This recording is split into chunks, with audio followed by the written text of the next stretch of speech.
রান্না করছি আজকে কারি রান্না করতে তো আপনারা অনেকেই জানেন। তো আমি হচ্ছে যে চিকেনগুলি ভেজে নিয়েছি।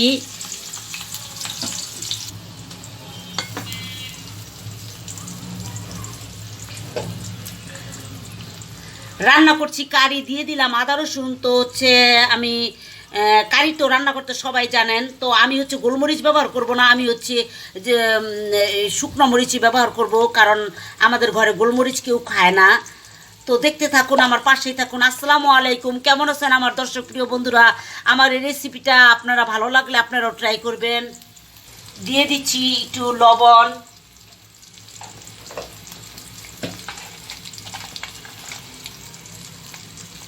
দিয়ে দিলাম গরম মশলা গুঁড়া, দিয়ে দিচ্ছি জিরা গুঁড়া। যেহেতু এটা হচ্ছে কারি, টেস্টিং সল্ট তো দিতেই হবে, টেস্টিং সল্ট দিলাম।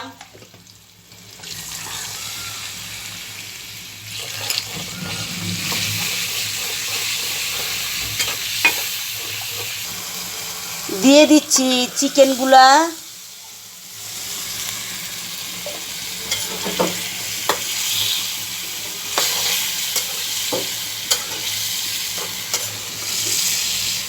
আমি অল্প করেই করছি কারণ আমার খাওয়ারও তো মানুষ নাই।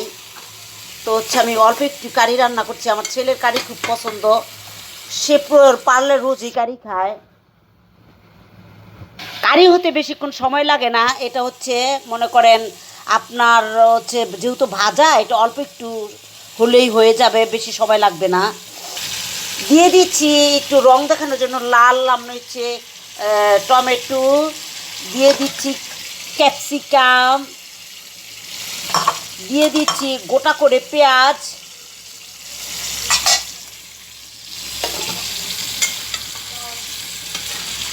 দিব। এখন সস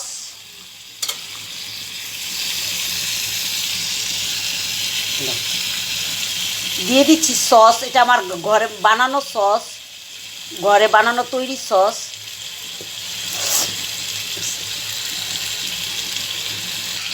দিয়ে দিচ্ছি চিনি, যেহেতু আমরা হচ্ছে এই রান্না করছি,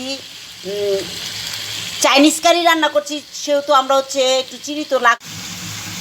দিয়ে দিচ্ছি কর্নফ্লাওয়ার, এটাই শেষ। এটা দিয়ে এখন নাড়াচাড়া দিয়ে নামিয়ে ফেলবো।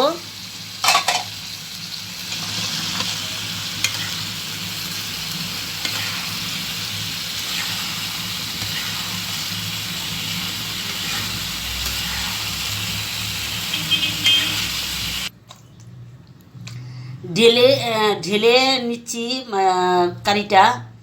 তো হচ্ছে হয়ে গেল আমাদের এই যে কারি রান্না।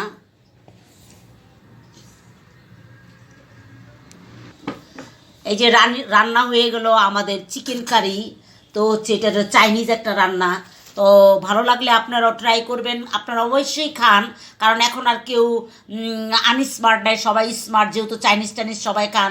তো হচ্ছে আমি ঘরেই রান্না করি, আমার আর বাইরে যেতে হয় না, আমি ঘরেই রান্না করি। বাইরে খাওয়ার একটা স্বাদ অন্যরকম, তো ঘরেও রান্না করলে স্বাদ অন্যরকম লাগে। তো হচ্ছে আমি একটা রান্না করে নিলাম।